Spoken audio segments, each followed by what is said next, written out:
Today's Emerging Issues Forum is sponsored by Front Wave Credit Union. Front Wave Credit Union fights for their members, those dedicated to country and community, family and friends, for banking, lending, saving, planning, dream big.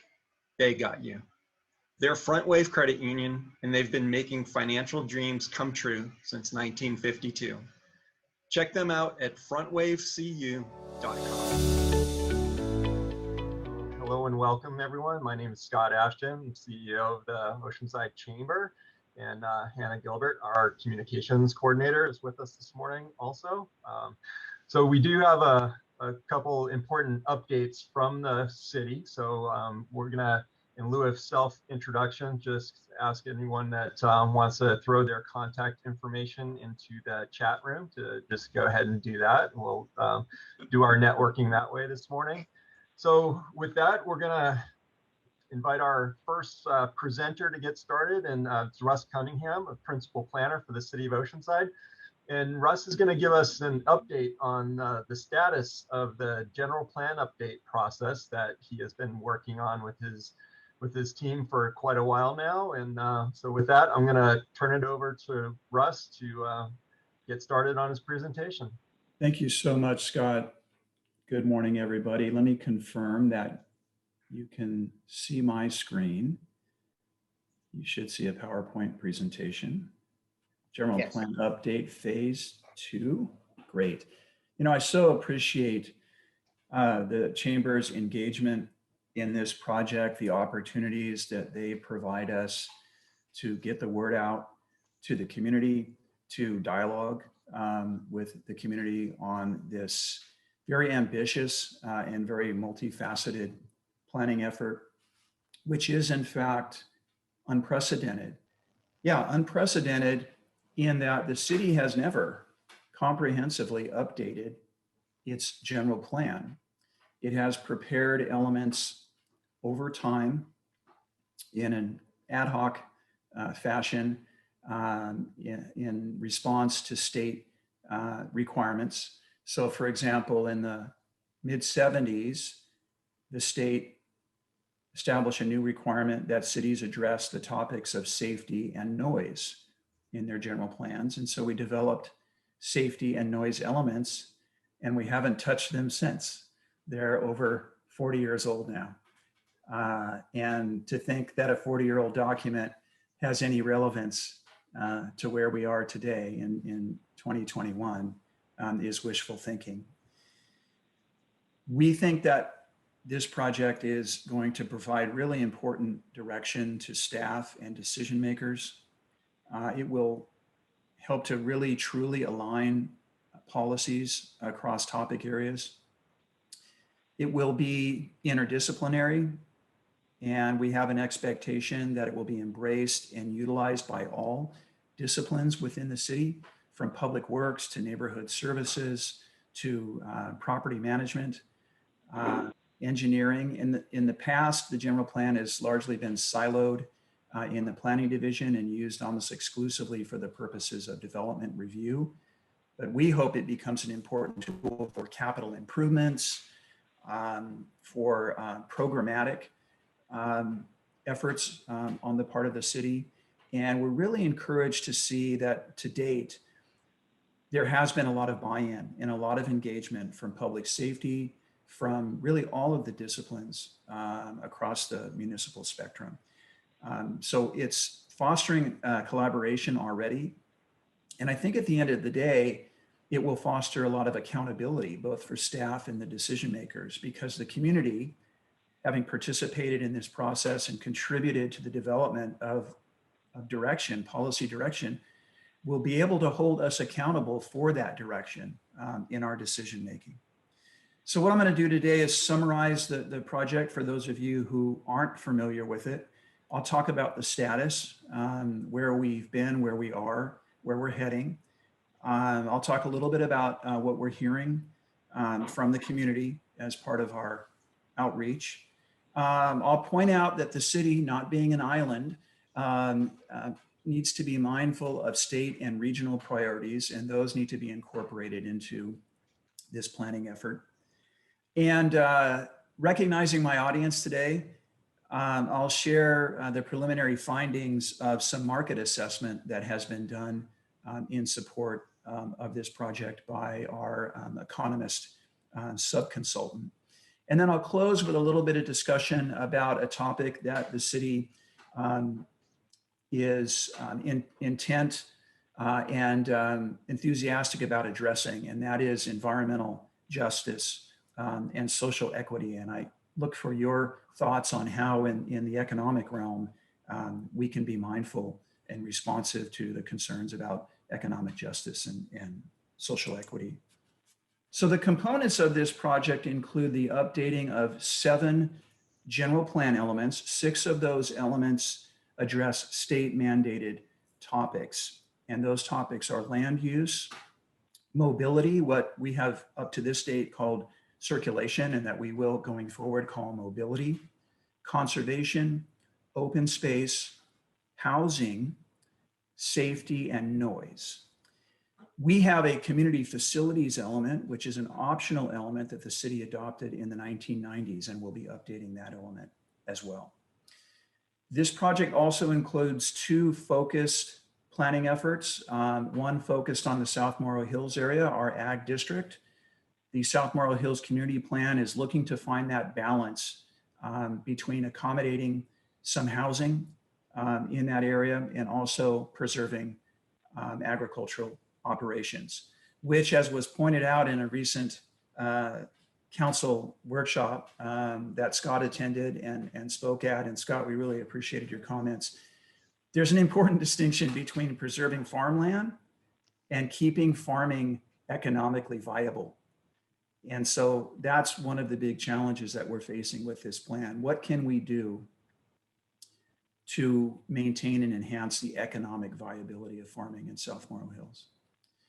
The Smart and Sustainable Corridors specific plan is probably the most fundamental aspect of this project, in that it will establish that expectation for the community about where growth, the majority of growth, is expected to occur.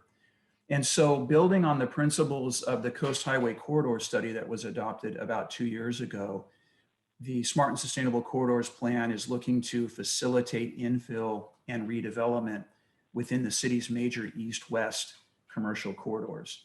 And when we talk about redevelopment, we're talking primarily about mid-rise, mixed-use development that creates synergies between commercial and residential use and helps to revitalize these corridors that allows us to use the limited land resources in these corridors as efficiently as possible. So in terms of efforts to date, a lot of community engagement. We've had over 50 meetings. They've all been virtual. They've been very different in nature in terms of the topics and issues that we've addressed. But we've engaged about 700 people in these meetings, in one-on-one discussions. And we have an interested parties list now of over 1,600 stakeholders. And I suspect that many of you are on that interested parties list. So we do send out the occasional email to keep people apprised of project status and to encourage their involvement.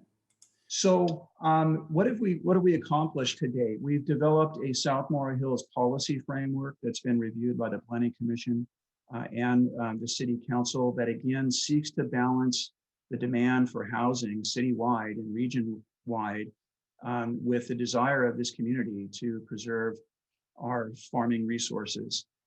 Because I have a lot to share with you, I'm not going to say much more about that plan, but I'm happy to answer your questions. We're really in the midst of that dialogue right now about the future of South Morro Hills, and I understand you may have some questions about it. We have drafted an update of the housing element. This is the one element that is subject to a state mandated deadline, which for us is August 15th. So we'll be getting that draft housing element in front of the Planning Commission next month, and the City Council next month as well. And that document is available online on our project website, which is onwardoceanside.com. We've drafted quite a few technical studies, and I'm going to speak to one of those technical studies today, but they really give a very rich and detailed picture of existing conditions in Oceanside today. These studies are now undergoing a little bit of revision in response to staff comment, and they will be posted on the project webpage, again, onwardoceanside.com, I would say within the next 10 days. So we encourage you to take a look at those studies, which address a wide range of topics and really give you a sense of where we stand as a community today, what we're working with essentially as we develop a vision for the future. In terms of community input, this is what we've heard. You know, whether it's a grudging acceptance from those who are averse to change and growth, or whether it's those who really have a progressive vision of the city's future and recognize that change and growth are going to happen and that the city can guide that change and growth. We have a strong consensus that the way to grow is smartly, is to grow through infill and redevelopment to efficiently utilize our land resources. And as I said before, look for those synergies between complementary land uses. So we're really encouraged that at this juncture in the project, we have that buy-in on that concept. Now, the corollary of that is that we do what we can to protect our existing neighborhoods, preserve the character of those neighborhoods, enhance the character of the neighborhoods, and do what we can to avoid the potentially adverse impacts that densification of our commercial corridors could have on adjacent residential neighborhoods. This was a big topic of conversation in the context of the Coast Highway Incentive Program or Incentive District, and it continues to be an important topic. Public safety. We had a lot of expressions of concern about how people feel about their safety and their security in the public realm. And while some of these concerns may be more perception than reality, there's certainly concerns that we need to take into account because we want to try to activate our public spaces. And if people are not comfortable in those public spaces, we need to understand why and what we can do to help them feel more comfortable in those spaces, and what we can do from an urban design standpoint, as well as a programmatic standpoint, to make people feel comfortable in those spaces and want to inhabit those spaces and interact and engage. Visual quality, that's an abiding concern of our community, whether it's in the public right-of-way and the maintenance of the public right-of-way, or on private properties where people are sometimes concerned about curb appeal. We heard this across the board. Let's do what we can to enhance the visual quality of the city, the aesthetic value of the city, and doing so will bring myriad benefits. Folks are very invested in our recreational and cultural venues, and they would like to see those venues better programmed, better amenitized, and better connected to the neighborhoods that they serve. And there is very much an abiding interest in maintaining open space and natural habitat in Oceanside. And we do have some amazing open space amenities and natural resources that are certainly worth preserving. Now, as I said earlier, Oceanside's not an island. We are part of the fabric of the state of California. We're part of the fabric of the San Diego region, and we need to be mindful of state and regional priorities and make sure that we are doing our part at the local level to further those priorities. And frankly, this creates tension because when you look at those priorities that the community is expressing, they don't necessarily align with what the state and the region expect of us. And that includes housing, continuing to do what we can to facilitate housing opportunities across the income spectrum. We know we're in the midst of a housing crisis. The figures say that we're about 1.8 million housing units short of where we need to be to effectively accommodate our population. But the community generally is not speaking to housing and the expansion of housing opportunities as a priority. The state and the region are looking to expand mobility options for a variety of reasons. There are certainly quality of life issues here, equity issues here, Reducing vehicle miles traveled, or VMT, is a very important component of our efforts to reduce greenhouse gas emissions. And we do have some people speaking to the importance of enhancing walkability. When I say people in our community, wanting to improve the walkability of the community, the bikeability of the community. There are some people that are asking for better and more reliable, more affordable transit service. Obviously, we have challenges as a kind of peripheral suburban and exurban community. Our land use patterns don't lend themselves to transit particularly well. So we want to be realistic about what we can achieve in that realm.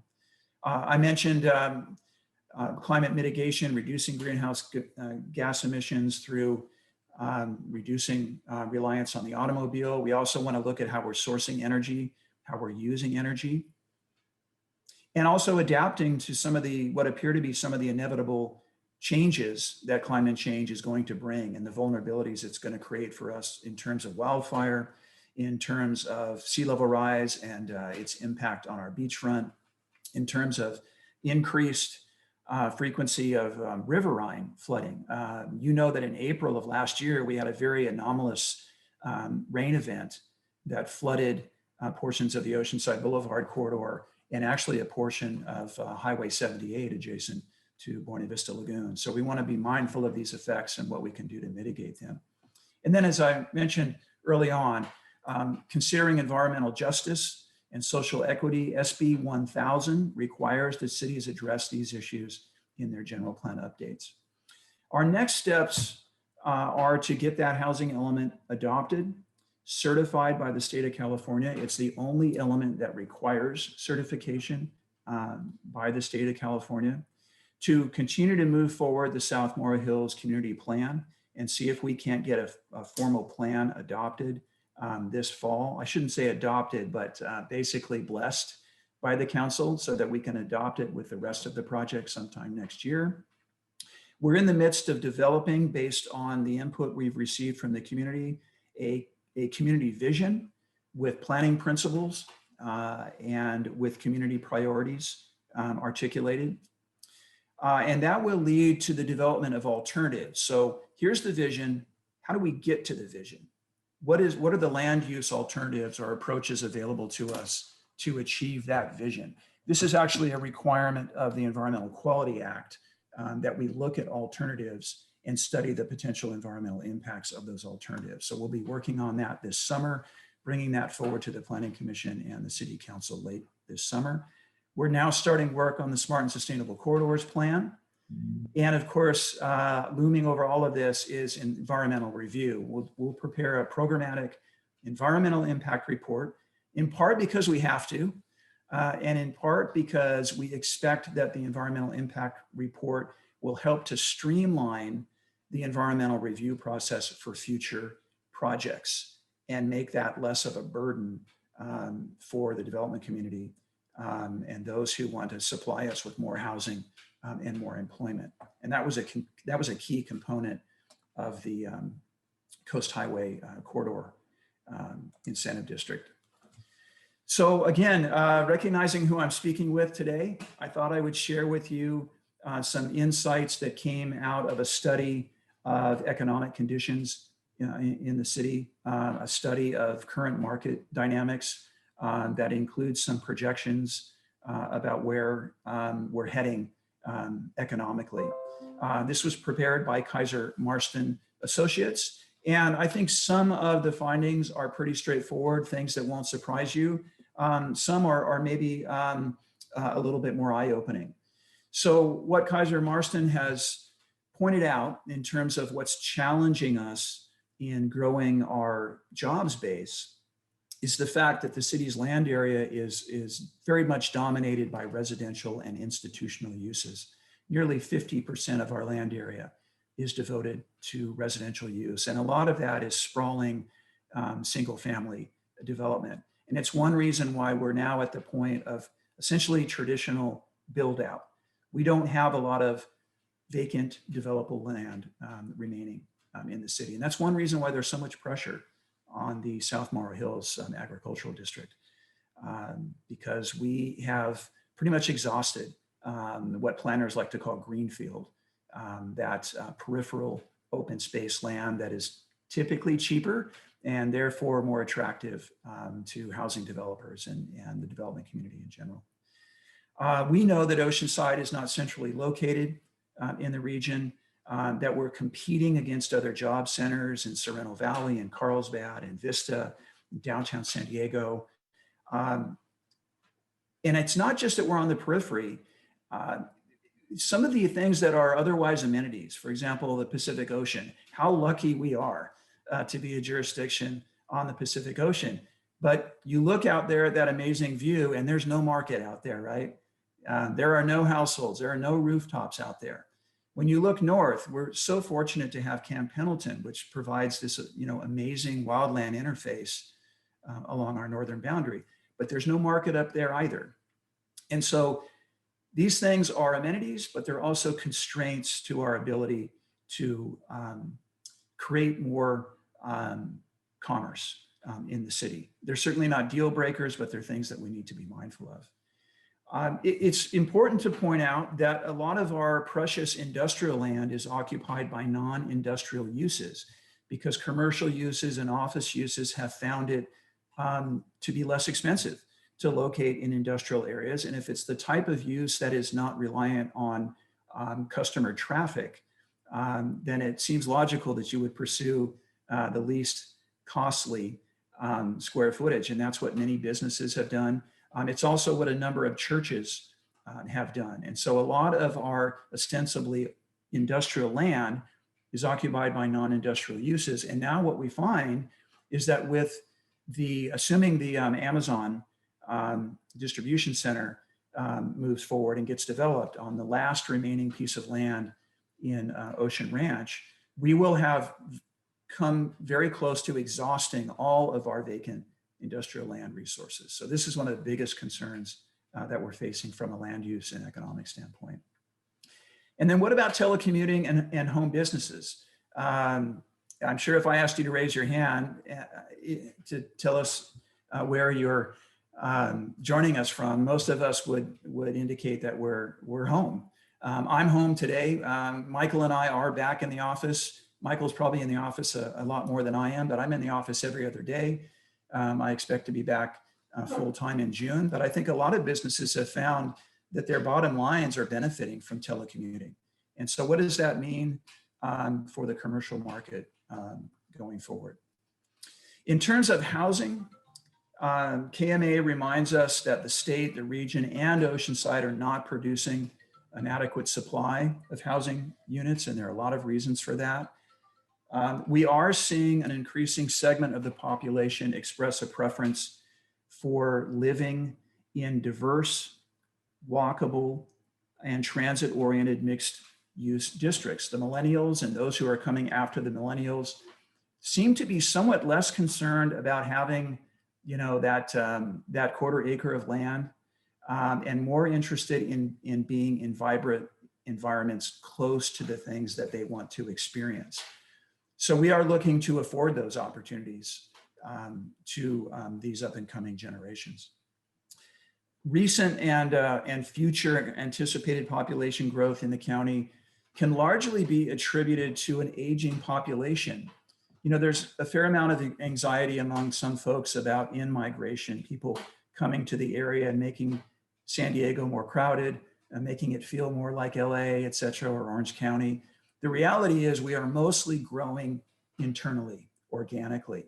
It's mostly folks living longer, the baby boomers aging, and of course, births are a factor. But most of our growth at this point is not coming from foreign migration or in-migration from other states or other regions. It's mostly just coming from what we call natural increase. And that's expected to continue. There is continued pressure to redevelop and rezone non-residential land to residential and mixed use. And that creates a lot of angst for the community, and it generates a lot of controversy. So that's one thing we're trying to address in this update. Can we get to a point where the resources are available that we don't need to be every 6 months looking at the prospect of rezoning another piece of land for residential use and taking it out of the inventory of commercial, industrial, or otherwise employment land. And then finally, and this is a little disconcerting, and I would welcome your thoughts on this. KMA is telling us that current residential market values, particularly land values, but also the cost of construction, are not aligning particularly well with the rents that can be commanded by attached housing projects in Oceanside. And so right now, those anticipated rents really are not supporting higher density construction. And that's in part because of parking requirements and the need to structure that parking or place that parking underground and the exorbitant costs associated with that. So we are looking for creative ways to address the parking issue to incent the kind of housing that there seems to be a demand for. So here are some numbers, and they're a little bit surprising in that if you look at Sandag's regional forecast of job growth in the San Diego region and in Oceanside specifically, those numbers are lower generally than what we're seeing here. I think maybe you'll see some numbers on the next slide. This is really just to give you a sense of the prospectus generally for certain types of land uses going forward. So you can see that in the near term, office and retail are experiencing very weak demand. And I think we understand why, and that's certainly a dynamic we can talk about further. Interestingly, KMA thinks that office and retail may see an upward turn a half a decade from now. And I want to better understand why they think that's a possibility. Industrial is relatively strong and expected to get stronger. And we face an enormous conundrum in that, as I mentioned before, we don't have the resources. We do not have the industrial land inventory to accommodate that demand. So what are we going to do about that? And what type of industrial uses do we want to attract to Oceanside? The same is true of flex space and research and development space, which typically goes into light industrial zones. How do we accommodate that? We know that those uses generate a lot of jobs and typically high income jobs. And those are the types of jobs that we want to bring to Oceanside. You can see that residential is expected to remain as strong as it is today. And we talked about some of the challenges facing the residential market and our ability to produce more housing. And the hotel market. Oceanside is a growing visitor destination. The work of Leslie Gall and others has just advanced Oceanside as a place to spend time so remarkably over the course of the last decade. We have so much momentum. And as we look at agritourism and other creative ways to invite people to Oceanside, to not just spend a weekend, but spend a week, give them a week's worth of activities to enjoy. We expect that sector of our economy to continue to grow, and along with it, demand for hotel uses. So these are some of the numbers. This gets into the weeds a little bit, but when we look at residential, that's a significantly higher number than the regional forecast is suggesting. And here's why. The regional forecast is based on existing land use and zoning allowances. So it's based on what Sandag has determined to be the capacity of the city. And they're looking at capacity in a fairly traditional way. So when we don't show a lot of vacant land, that tends to tamp down their forecasts. But the reality is that the market is strong, the demand is strong for housing. And we could see over the next 29 years or so, demand for as much as 30,000 housing units in the city of Oceanside.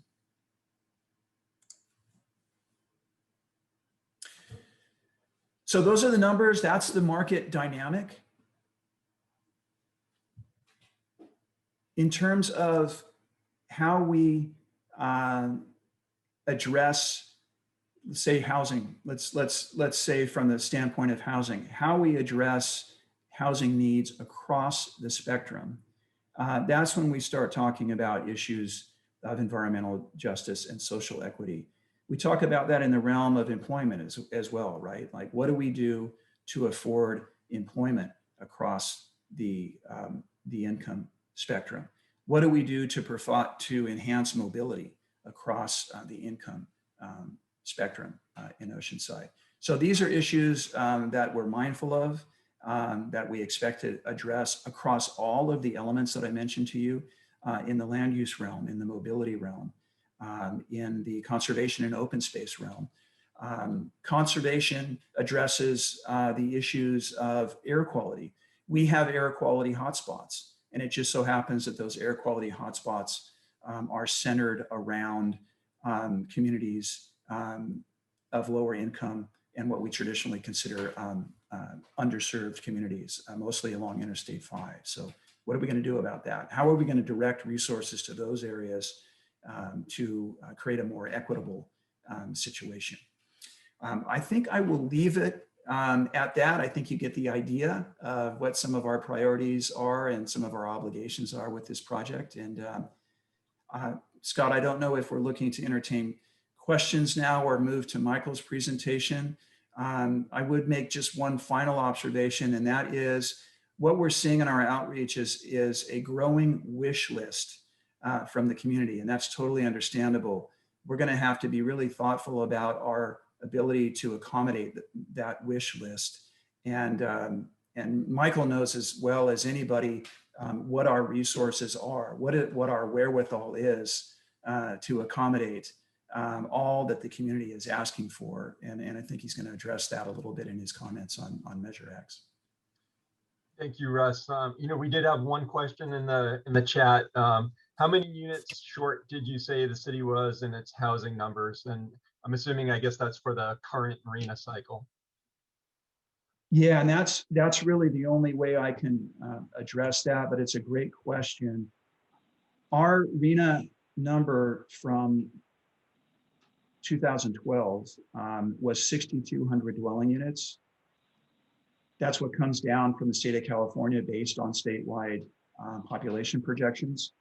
And it tends to be an aggressive number that maybe overestimates demand, but nonetheless, we have produced about half of that over the intervening 8-year period. So that gives you an idea. We're about, theoretically, we're about 3,000 units short in this planning period. Okay, and there's another question. Do you know how many housing units we currently have in Oceanside overall? Yeah, we're approaching 65,000 housing units in Oceanside. All right, great. Well, Russ, I know there's a lot that could be discussed about this topic, so I appreciate you giving us just a brief update. I would encourage everyone to go to the Onward Oceanside website and sign up for those updates. There's a lot of great content there, and it's a great way to stay in touch with this process. So before we turn it over to Michael, Russ, I just want to thank you for your time here this morning, and I know we'll plan another update somewhere down the road. So thank you very much. And with that, I'd like to introduce our next presenter, Oceanside's Assistant City Manager, Michael Gossman. And Michael's going to give us an update on the status of Measure X. So welcome, Michael. Good morning, and thanks for having me. Let me get the screen share, if I can figure that out.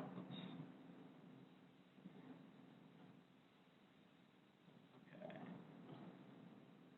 All right, can you see my screen, the PowerPoint? Yes. Okay, great.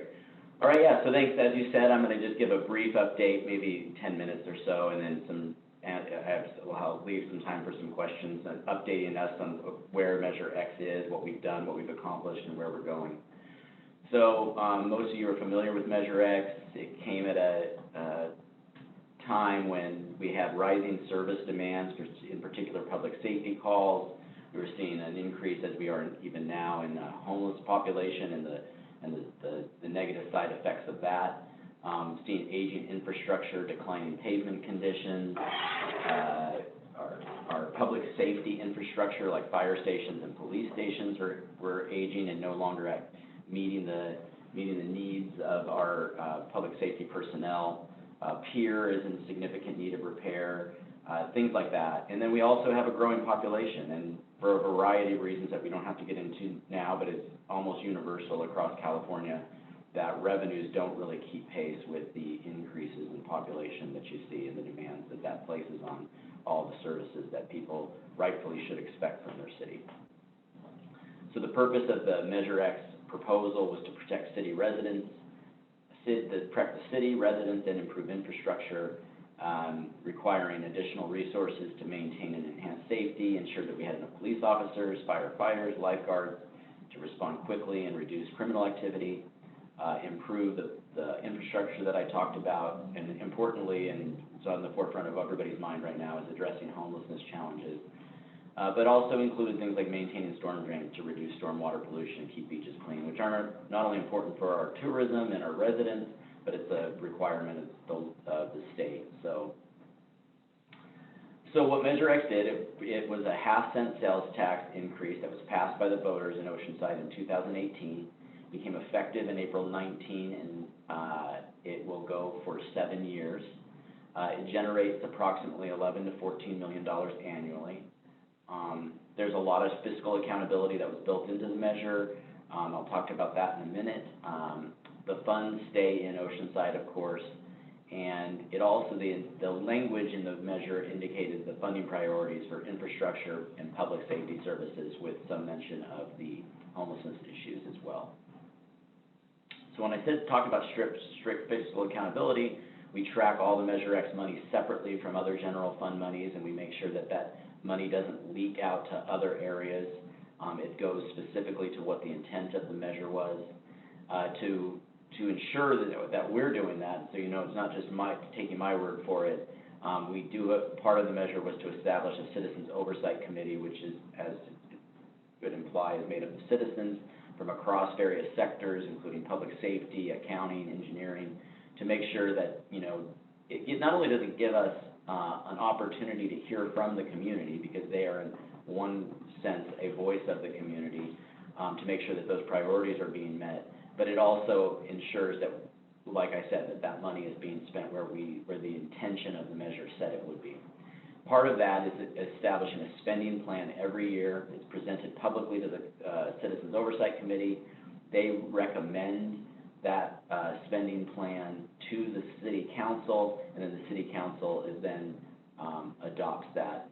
Beyond the spending plan and that, we also, part of the measure too, was to have an annual independent audit. That's an outside auditor, a CPA firm that comes and looks specifically at Measure X money, make sure that the revenue that we receive from Measure X is being spent on the priorities laid out in the measure. So, as I said, this is year 2. It began in 2019. In year 2, we allocated in the spending plan monies across several categories, addressing homelessness, streets and roads, beaches and beachfront, including the pier, public safety capital projects. Really the big one there is the Fire Station 1, which I'll talk about in a minute as well.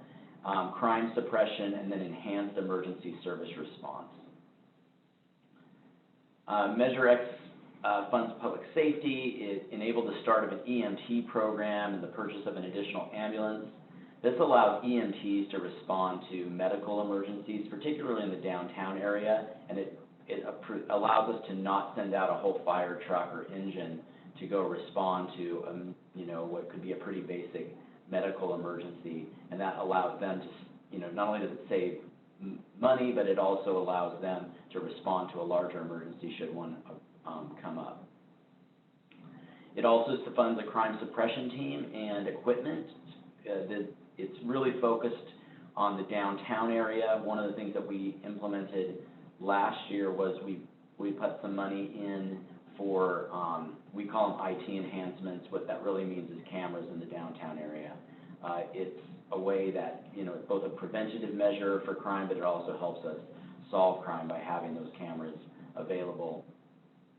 And that was a request of the police department. It was supported by the Measure X COC and then the city council.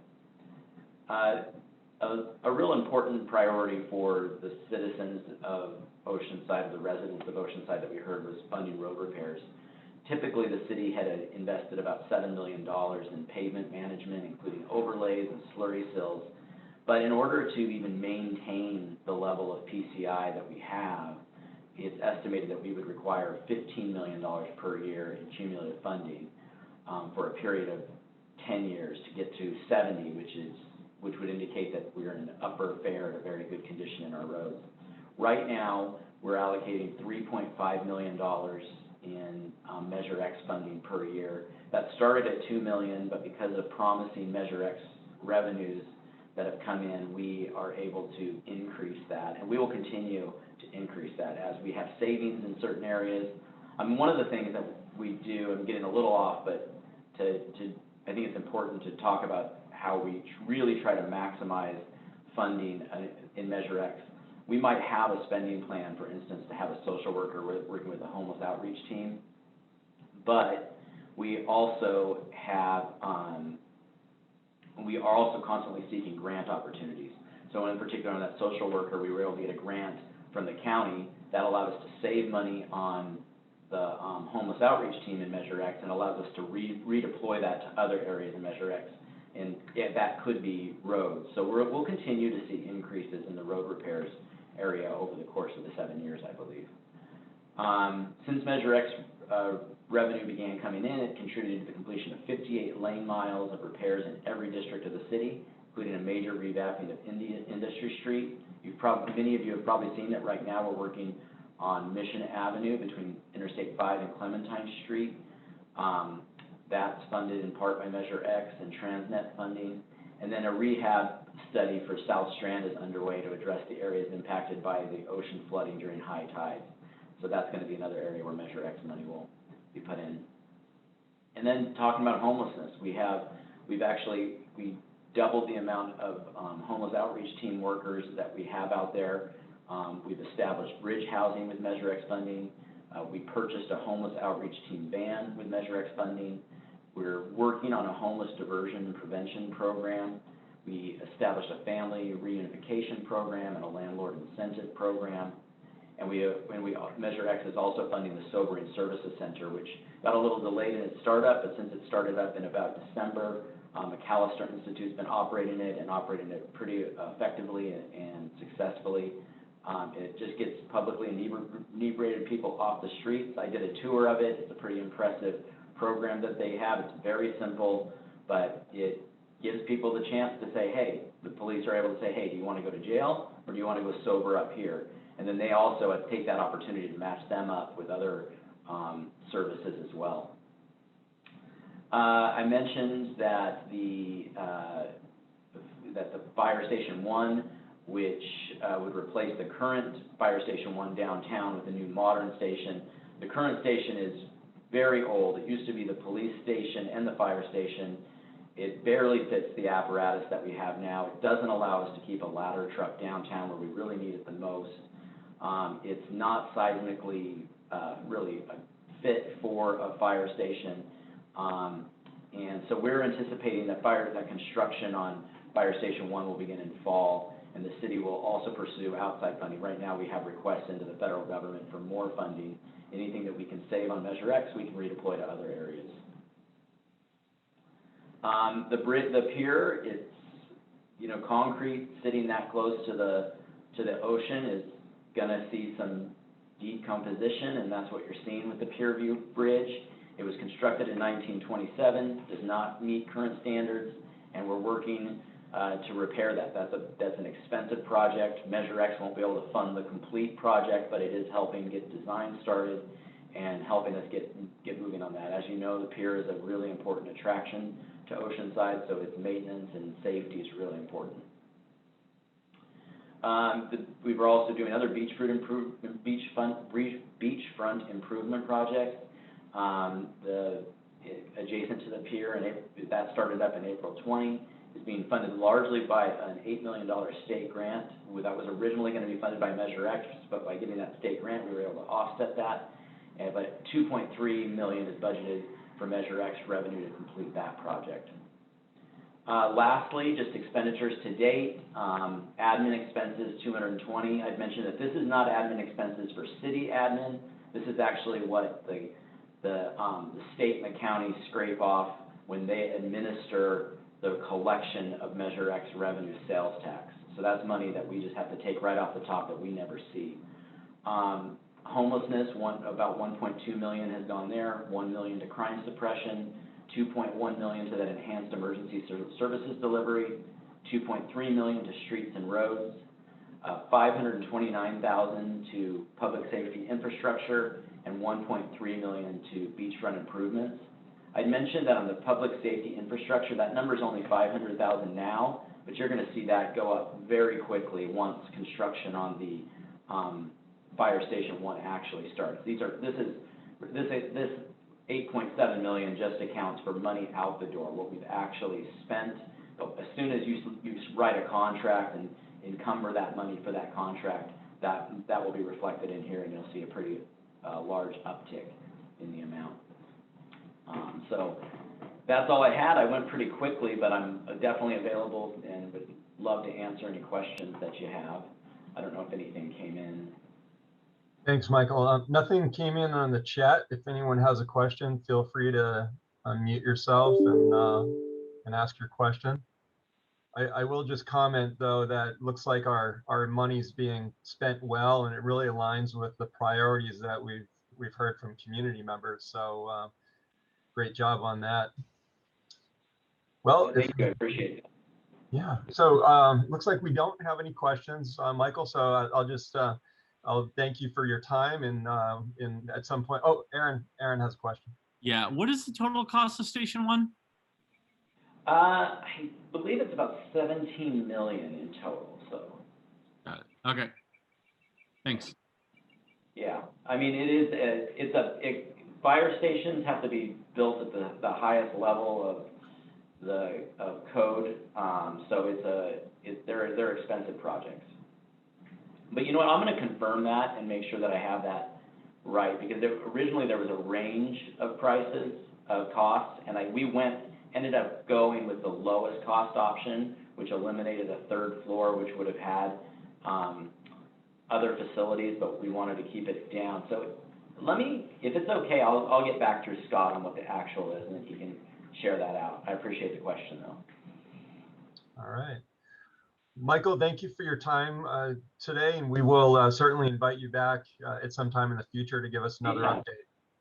We would love to. Thank you very much. All right. Thank you. So with that, we're going to move on to our legislative reports, and we'll start with Kyle from Congressman Levin's office. Good morning. Hello, everybody. Good to see you all. That was great to hear from Russ and Michael. Updates, following along the process there. So just want to start off with the most important thing here. If you didn't hear about it, if you know anybody in the restaurant industry, bars, breweries, anybody in food service, the Restaurant Revitalization Fund application opened on Monday. This is a grant fund. It's not a loan program. It's only for smaller restaurant owners who have 20 or fewer locations. It's first come, first serve. So we really want to encourage Oceanside restaurants to get in there as soon as they can. Again, like I said, though, it's restaurants, bars, breweries, anybody really kind of in the field in general. So the Restaurant Revitalization Fund was included in the American Rescue Plan that was recently passed. Congressman Levin fought hard to get this specific program in there, this grant, not loan, grant program. But $28.6 billion, it's a good chunk of money, but we do expect it to run out. I last heard 186,000 businesses have already applied. So it's very popular already. Easy address to send to folks to be able to get on there. So whether you're a restaurant owner or you have a friend who is, restaurants.sba.gov. That's the link to be able to apply. Don't wait, do it now, restaurants.sba.gov. I'll post it in the chat too, just in case. Another priority that Congressman Levin's been fighting for that he's hoping to get in the next bill is the elimination of the state and local tax or SALT deduction cap. A lot of us here take that, including more than 3 million families in California who make less than $100,000 a year. Sometimes the SALT deduction cap has been kind of talked about as a kind of bailout for richer folks, but while it does affect those folks, it also affects a lot of us here in a place like Oceanside that has higher taxes and other expensive pieces of how we live here. So having that SALT deduction cap, allowing folks to be able to take that can really help a lot of middle-class families. Congressman Levin led a letter with 40 other members of Congress urging President Biden to include this SALT deduction cap repeal as part of the American Jobs Plan. I previewed the American Jobs Plan last time I was here, so I won't spend a lot of time on it, but you probably heard in the news, the American Jobs Plan is President Biden's infrastructure investment package. So as we all know, we desperately need to invest in our aging infrastructure. We just saw the state of the Pier Bridge, including the Fire Station 1. I mean, these are all pieces of infrastructure that need to be updated. And these are just a couple of the examples that we've seen. We need to fix our roads, repair our bridges. We need to move the train tracks off of the crumbling Delmar Bluffs. So we're really pushing forward on that piece, hoping to get that done by July 4th. Another related note, and this was briefly, obliquely mentioned by Michael in his presentation, Congressman Levin announced his community project funding requests. So community project funding requests are what they used to call earmarks. We don't call them that anymore because it's a whole different process now. There's transparency involved. The Congress members have to take ownership over it, put it out publicly. There's a whole bunch of controls about not having any kind of financial interest, and only 1% of total spending. So it's a whole different process now, much more transparent, can't be abused the same way it used to be. Congressman submitted his. For Oceanside, we put forward, I believe, at least 3 from just, kind of that affects the city of Oceanside specifically. That doesn't include the Museum of Art, which also has one of our requests as well. But for Oceanside, the homeless shelter was one of our top priorities, to build the new homeless shelter, including money for that. Oceanside Police Department, a dash cam program to install dash cams on the police vehicles, both out front facing and in the back of the vehicles. And then the special shoreline study. I know we've talked about that here a few times, to be able to move forward on bringing federal dollars to put sand on our beaches, finally get that done. So those are 3 of, he only gets to have 10. So we really tried to focus on the important ones for Oceanside there. There's unfortunately some that we couldn't include, including Fire Station 1 or the Pier Bridge that we would have liked to. Again, there's only so many, but we're pushing hard to get those done, get especially the shoreline study finally done. Included in those, just a couple of others that are important for us. The Delmar Bluffs Railroad relocation was also another one that we put in there because that does affect us up and down here. Not just if you take the train, it's also freight. I mean, we're talking billions of dollars a year, as well as for our military bases. It's part of the strategic network there as well, north and south. So, and sand replenishment programs up in San Clemente and then Encinitas and Solana Beach. And that sand, goes across the entire coast. So important for all of us. That's just a brief preview. I don't want to take too much time because I know we're a little late. If you have any questions, reach out anytime. Thanks, Scott. Thanks, Kyle. Appreciate the update. And we've been pushing out the restaurant grants pretty diligently because I know that's important to our business community. So thank you. So next we have Chris from Senator Bates' office. Great. Good morning, everybody. So Senator Bates has 2 bills that are going before the Senate Governance and Finance Committee this morning. The first is Senate Bill 706, which is a modification of Prop 13. She has authored a bill similar to this before. This bill would change the definition of, quote, change of control for a corporate entity to include situations where 90% of the ownership interest change hands in a single transaction within a 3-year period. This is to fix a loophole that we believe, once fixed, will actually strengthen Prop 13. If you remember, a couple years ago, actually more like 10 years ago, there was a hotel in Santa Monica where the purchaser realized he could structure the transaction without any one entity owning a 50% majority share in the property, and that was much criticized. And so in order to save Prop 13, we feel like this fix is required. The second bill is Senate Bill 668, which would delay the implementation date of a provision of Prop 19, which was passed in 2020. And this would delay it to 2023. This would give families additional time to seek professional advice on how a transfer of property to children will affect potential tax liabilities. So hopefully those bills make it through that committee today. Additionally, Senator Bates has announced that she will be pursuing another round of fentanyl drug trafficking bills in 2022. As you know, fentanyl and the opioid crisis is something that the senator has worked on every year since she's been in the legislature. She's been working with the DAs in both Orange County and San Diego, as well as the sheriffs in both counties, to propose a new round of sentencing strengthening legislation against fentanyl trafficking. So I'll have more information on that once it gets fully sussed out. And also, Senate Bill 265, which was authored by Senator Andreas Borges, which Senator Bates co-authored, was eventually changed to Assembly Bill 80, which has been passed, and we're very excited about that. This bill would make it make PPP and EIDL loans exempted from state taxes, so giving additional assistance to small businesses that received PPP and EIDL loans in the past year. That is the summation of my report. Thank you, Chris. We appreciate the update. And we did have Fernando on the call from the Assembly member's office, but I don't see him. So we will, if he comes back on, we'll get back to him. But for now, we'll move over to Crystal from Supervisor Desmond's office. Good morning, everyone. Yesterday was our second day of board meetings for Marathon Board Meeting Week, as we call it now. So we had, I think it was 12, 13 hours on Tuesday and about 8 hours yesterday. So a lot going on at the Board of Supervisors and at the county. On Tuesday, the supervisors passed an item to bring paramedicine to the county, to look at the feasibility to bring paramedicine into the county of San Diego, so our more rural areas. And it's been very interesting since they passed to start looking at that. So it would allow paramedics to do some minor medical, maybe follow-up visits or flu shots or some basic medicine where people don't have to travel out of the more rural areas back into the doctor's offices or hospitals. And it's interesting, since we passed that, we've had other agencies then wanting to be a part of that feasibility study. So we think it's a great opportunity to come alongside our healthcare providers and provide something to our more rural areas, but we're finding that there might be some interest in our less rural areas. So I'll keep you guys updated on that. Also on Tuesday, the Supervisor Desmond asked his fellow board members to request the federal government do COVID testing for our migrants that are being released into population. Currently, when they're brought into the holding areas, so here specifically in San Diego County, we're seeing a majority of minors. When they are released, and even the adults when they're released from custody, I guess, they are not COVID tested. So we've done a great job in San Diego County getting our COVID infection rates down, and we want to continue that, but we would like the federal government to step up and pay for the testing of those being released into our population, so our numbers don't skyrocket. So that was passed 5-0. We're going to be requesting that.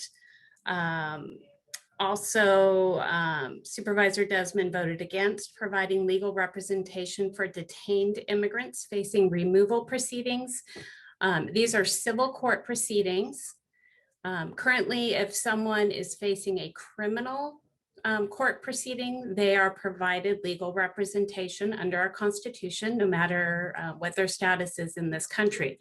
Nowhere else in this country are we afforded the right for legal representation during a civil matter. So if we are facing tax evasion charges, we are, well, I guess that's criminal.